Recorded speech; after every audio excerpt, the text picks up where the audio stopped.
Good evening, everybody, and welcome again to another healing journey support group for the loved ones of the incarcerated or recently arrested. We just thank you tonight for allowing us to come into your homes, and we're so honored to be with you tonight. So, thank you.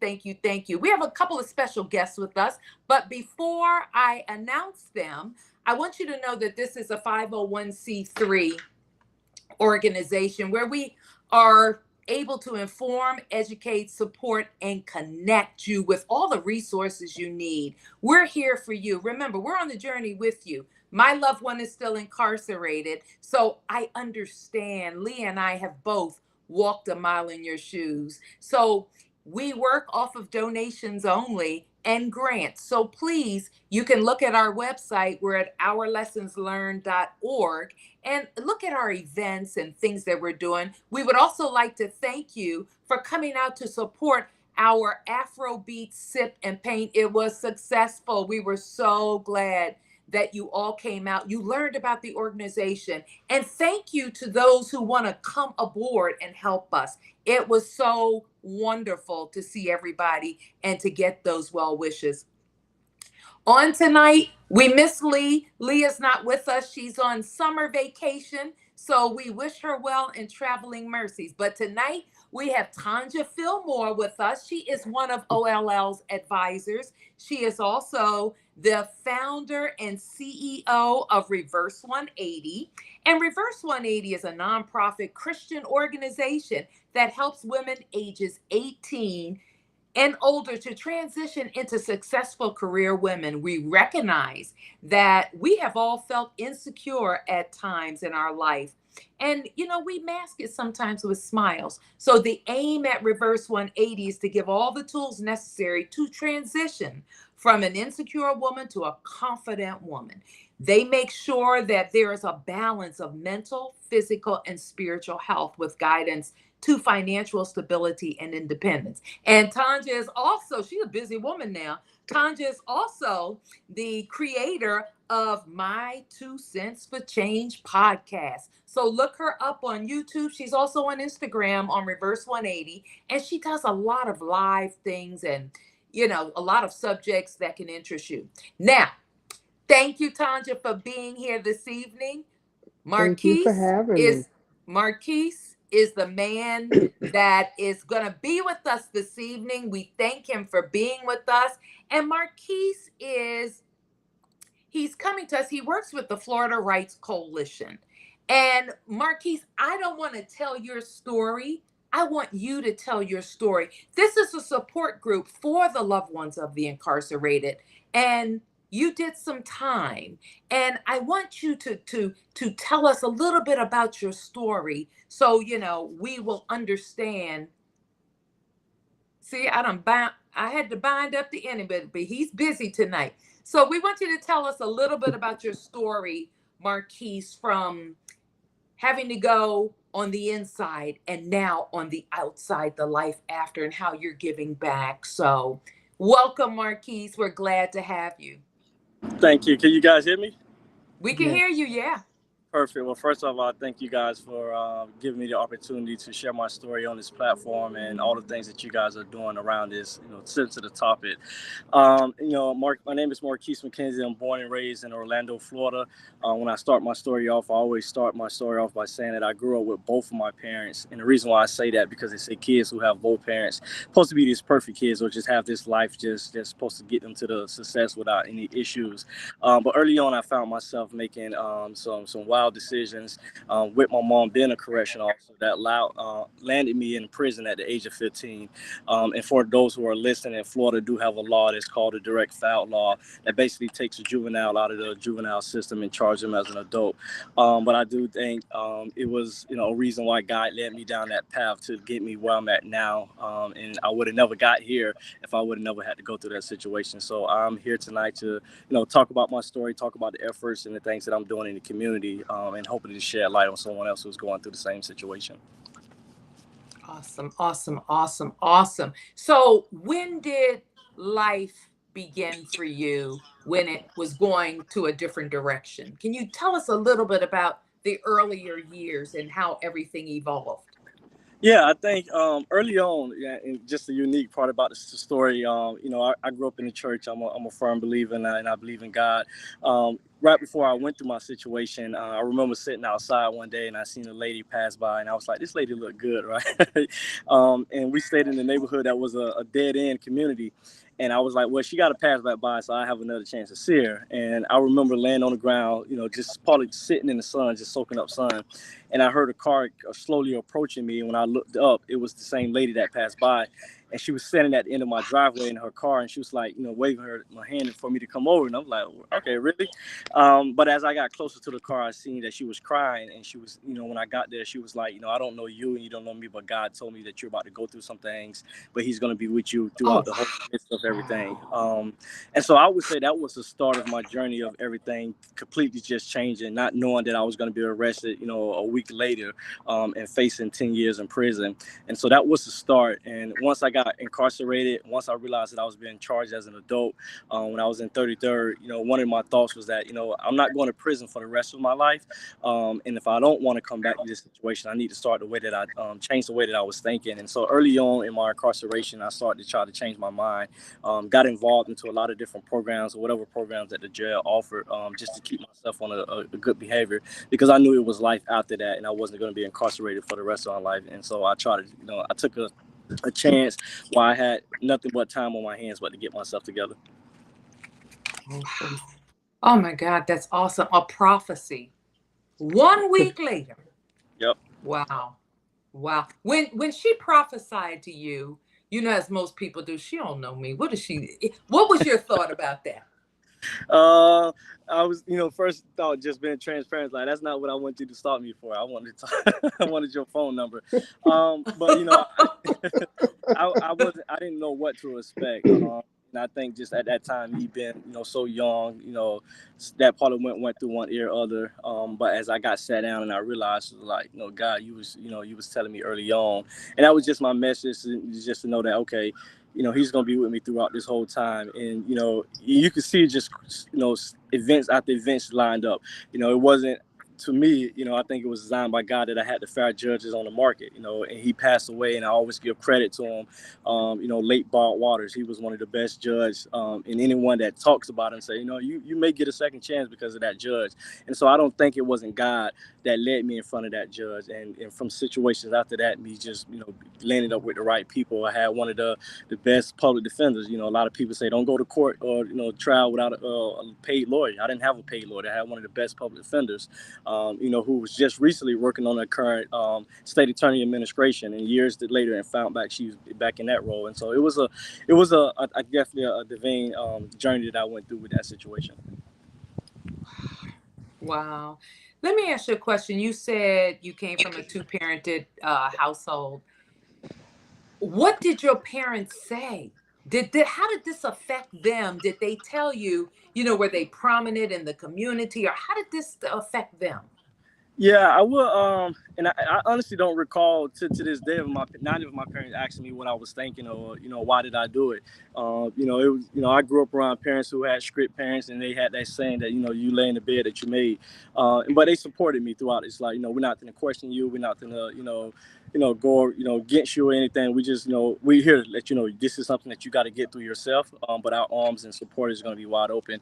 I do think it was a little embarrassing to my parents, because they provided me with the best life that I could even think of. Living in the projects, living outside of the projects. I think we was one of the fortunate kids that we may have some wants, but we never had needs. And if we had wants, we pretty much got some of those things as well. But my mom, she was working in corrections at the time, and so that's why I Oh, think that was wow. embarrassing for her to see me come through corrections where she was actually working at the time. I can't imagine what might have gone through her head. Tanja was former law enforcement corrections. So, Tanja, from that perspective, can you elaborate on that? Being a correction officer and having a family member come through.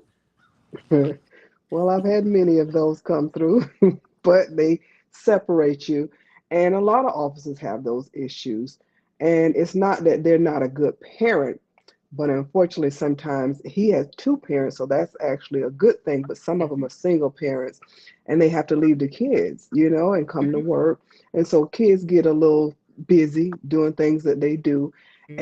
And so it's not always that most of the officers just know that the kids, like his mother and parents told him that, you lay in the bed, you're going to have to lay in the bed that you make. So, but it happens often.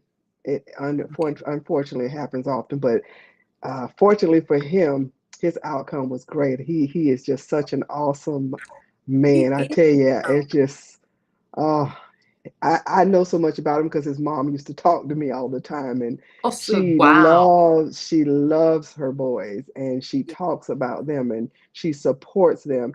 And I like the fact that like she said, he said their arms were around him, and so Mm, that makes a difference when you're going through stuff to have the support that he had, and because many don't have that. yes. I can just imagine what your mom was going through. There could have been some shame there and things of that nature. I experienced that, Marquise, because my day when I had to go back to work after it was all on the news, all the blogs and everything, it was hard for me to hold my head up.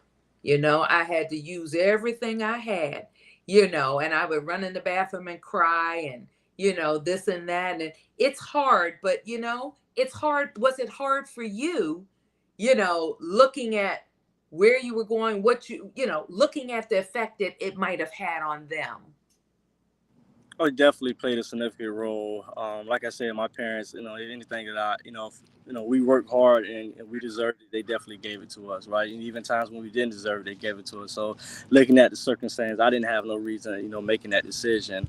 But I think everything again is divine by God, and it was a Yes, it reason why I is. walked down that path because Absolutely. to be honest, with you, sometimes I forget that I even went to prison, and I don't think, and this is just what I'm saying now. I don't think my life would be as good as it is now if I didn't have made that decision. And that may sound as crazy, but I think that God had a reason for me to walk down that path. Wonderful. Yeah. So let's talk about your life now. This is life after, because the Bible says all things work together for good. That's the So scripture. God did some, Yes. huh? I said that's the God scripture right did some. there. Yes, it is. One of them that I lean to, I'll never forget, Pastor Tony. He sat me down when this happened. And Proverbs 3:5. Trust in the Lord with all thine heart and lean not to your own understanding, but in all thy ways acknowledge him, and he will direct my path. I will Amen. forever be grateful to Pastor Tony for just mentoring me through that time. He was there, and it was so important to guide me and get me through. So, as we said, the former has passed away. God said, I'm going to show you a new thing. So, you came out. What new thing has God showed you? Definitely a lot. One, I think the biggest thing is just to trust him, right? Despite no matter what, keep him involved in everything. But that me being incarcerated, I earned my passion for two things, right? Being involved into the community, and I gained a passion for the cleaning. When I was in prison, even when I was in jail before I went to prison, for some reason because I was the houseman, got that by based off having good behavior. I was tasked with basically cleaning the dorms, right? And I had to keep the dorms clean. And for some odd reason, every time I cleaned, right, I found myself at peace. No matter what, me going through a lot of things, facing time, I found myself at peace. And it was crazy because I hated cleaning. My mom used to, make us do the tedious things around the house, and we used to hate her for that. But I never knew how that was going to play a role years down the line. And when I got to prison, I was at a youth camp, and it was considered as a gladiator camp. And it was a lot of fights, a lot of riots, because you had a lot of youth, under the age of 19. Some people had life, some people had 30 years, and so what? And so nothing on our hands, right? And so you would see a lot of just bad misconduct. And so they stripped up a lot of our things. So no canteen, we couldn't get rec, we couldn't go outside, we couldn't get visitations. Wow. And it was like the way that you guys was going to earn that is basically by cleaning. here I am again, the house man, and I was responsible for cleaning, and we had to compete by the cleanest dorms. And so for 6 months straight, my dorm came in first place, and I was like, you know what? When I get home, if I'm doing this for free, I can do it home and start a cleaning business. And so Hey, I really didn't start the business until years later after me coming home from incarceration, but I did jump into getting involved with the community. And I did various things like mentoring youth, feeding the homeless, was my Wow. biggest thing between the homeless and troubled youth. I just had this crazy scenario that if we reduce homelessness or mentor youth at an early age, we can reduce homeless at years down the line. So I was like, I'm gonna help the homeless and I'm gonna help the troubled youth. And then that started me on my path to get involved with Florida Rights Restoration Coalition. Late 2014, our executive director Desmond Meade took me under his leadership, where we was able to pass the initiative that restored voting rights to over 1.4 million people in Florida with felony convictions. So between getting involved on the criminal justice reform and then starting my business as an entrepreneur is definitely where I'm at now, and the path that I just been on and seen a lot of freedom for myself. so proud of you. Thank you. So proud of you. I can't begin to tell you. God had his hand on you the whole time. Yes. Wow. Tanja, just think about that. You were what? How old were you when you went in the system? 15. 15. Were you a juvenile? Yep. Or did they try you as a juvenile or as an adult? No, I got charged as an adult. At 15 years old? Yep. Wow. So unfair. I don't know enough about it, but I'm like, 15, doesn't that fall under the juvenile, or is it the felony, or the charge Yeah, it's involved? it's Why pretty were you much tried as an adult? because of the nature of the charge. I had an armed robbery, and at that Okay. time, any charges that had anything to do with firearm, they was charging juveniles as an adults. Which Okay. I've done many interviews, lawmakers about trying to stop it. You know, Yes. looking at where I'm at now and where I'm matured about it, I think that we do have to hold us accountable for the actions. I just don't think you should charge us as an adult, where because it followed our, this record is going to be on my record for the rest of my life, and I just think certain laws that should be in place. If you charge juveniles as an adult, you should definitely withhold adjudication so that record won't be on the adult record, being that the offense was committed. But I definitely think I deserve to be held accountable, but just not as an adult. Now, Tanja, you're law enforcement, former law enforcement. You also have the legal background. So, is this something that needs to be changed, do you think? Well, I agree with him that it does need to be changed because it depends on where the dynamics of the family unit, Hmm. that person, if they go through different interviews with different ones, they can vouch for him and submit Hmm. letters and, kind of have that support to say, I believe he can do it. But then if you don't have that support, then there's other programs that they should be able to allow them to go through so that these kids who hasn't had good upbringings can fall in line because most kids want discipline. They want somebody to guide them, and unfortunately, it's not that way all the time. But to try them as an adult, like he said, and that's on your record permanently, that's a whole different ball game. It is. And Marquise, that is why we stand firm in telling people, connecting people with restorative practices. And I know that you're familiar with Florida restorative practices and how well that works because, what it does, it helps the two families come together, community service and things like that. And it does change the individuals. So that is what we really like um, you know, to advise and connect people with restorative practices. And that's something, but I look at it, you cleaned up the dorm, you were at peace and got first place. You go, Marquise. That is excellent. But I love how you're giving back and hiring people as they come out.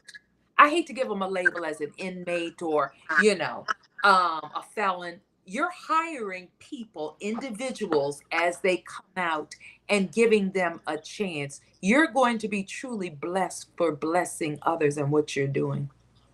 So Thank your Amen. you. mission is just defined right there. You're mentoring, and the guys, the people that you're hiring, do you do the females as well? Yeah, we have had plenty of opportunities where we had opportunity to be able to hire females. Now, when it comes to mentoring, I try to leave that to another female. I just think men should talk to men and females should talk to female. But when it comes down to jobs, That's smart. we do try to give an opportunity to females, and we have hired a few with them throughout our journey. That's so awesome. I just It commend is. you on the job that you were doing, the gladiator camp to going to feed the homeless and mentoring. You've got a story that needs to be up in lights in a book. I mean, it's a journey. And this is a learning journey. Now, working with um, the Florida a rights coalition, what has that done for you? In part, what made you go to the Florida Rights Commission?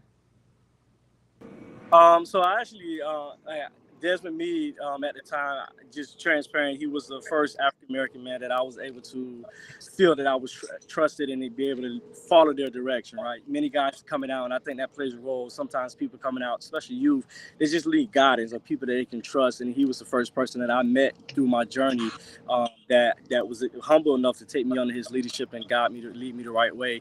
And it's crazy because both of us are visionaries, and sometimes you see if you have one person who's not a visionary and the other person is, sometimes that can scare the other person away. And I think that's what it was. God gave me a unique, way of thinking, and I think my vision sometimes was a little too big for other people, and so sometimes it wasn't a perfect match until I met Desmond, and he schooled me, taught me about the laws, taught me about how people in Florida didn't have any rights, right? And I was Mhm. thinking that we did have rights, and he showed me a lot of stuff. And I say it was just his leadership. I trusted his leadership, and I was humble enough to follow someone. That just led me to where I am now. Started off as a volunteer, and now overseeing all of our operations statewide. I just came back from a week long over the road in 3 different counties, engaging with people across the state who have lost their rights and just educating them that they may have their rights back. So it's been a journey. I've been out of the state speaking at different colleges because of me working with the organization. Um, Wow. Maybe 2 years ago, I was featured on CNBC because they came to actually interview our executive director, and they pitched my story to CNBC. And not to say that his story wasn't great, because he has a phenomenal story, but they seen the need to see someone who was actually an entrepreneur within an organization. So this organization have put my life on another platform. Let alone the things that I was doing myself, but this organization has put me to a lot of exposure, and just helped me around professionally. Wow. So through your Awesome. pain births purpose, Definitely. and God is in it the whole time. A lot of times we can't see it, but I'm in this movement to change social justice. We need social justice reform. And you're already doing it. You're reforming as they're coming out, but we need it so they don't have to go in there. So I just thank you for the work that you are doing for a parent or a loved one that has their loved one on the inside. What advice would you give them? The biggest advice I would give them is it's never too late to reconnect with those individuals. Mhm. Sometimes the relationship could have been rocky before they got there, or it could have been a perfect, but throughout the time, just stay with them, right? Even if you can't financially support them, mentally, writing them letters or sending them emails now, which I know the jail systems don't allow mail to come through, but just staying in contact with them. Communication sometimes is way more better than actually being receiving financial things while you're incarcerated. And so I think that's the biggest thing, just constantly supporting them and letting them know that you're there for them and being willing to help them out. Oh, I'm Yes. just glad I'm humbled to be in your presence right now. You have done phenomenal things for others, and that's what it is giving back and helping. And it's not an easy journey, because you'll always have that felony with you, right? For right now. For right now. For right now. There you go. Hey. It's coming off of you. So for right now, you have it on you. And I just thank you. We are here to support the loved ones because, there's a lot of anger on your side as well as the parents. Think about Yep. when you went and had to sit down. Were you angry? Were you hurt? What did you deal with, being on the inside? What was it like? Uh, I think, as a Emotionally, youth, I had emotionally. definitely a lot of different emotions. I think the biggest one was depression, especially when I found out how much time I was going to get, knowing that I was coming home the same year that my classmate was going to be graduating. So it was a lot of depression. Like I'm walking out of prison gate, and my peers are getting ready to walk across the stage. And so I think depressed where I found myself throughout most of the time. But again, because I was brought up in a church home, like I just knew no, I had to fall back on God. And so when I found myself in those, I got right into the Word, read my Bible, stayed involved. Always kept staying in prayer. And so I just kept faith throughout the midst of it. No matter, it was hard, right? And I think we all can agree, going through life, keeping faith sometimes is hard. But depression was the biggest thing that I dealt with throughout my time of being incarcerated, and even when I came home. Wow. That's awesome. Tanja, I mean, it's just this is an awesome story, isn't it, Tanja? It is. I mean, like I said, I'm always proud of a young black man that decides that Hmm. this is not going to stay my story. This Hmm. was a part Hmm. of the journey to my destiny, and Yes. this is what took it. The lady already warned you. God, he Yeah. loved you that much that he warned you, and you took Yep. full advantage of it. And Hmm. so for you to do that and be where you are now, that's an awesome story. And you keep telling it as often as you can because you got Yes. so many people that look up to you to say, hey, if he can do it, I can do it too.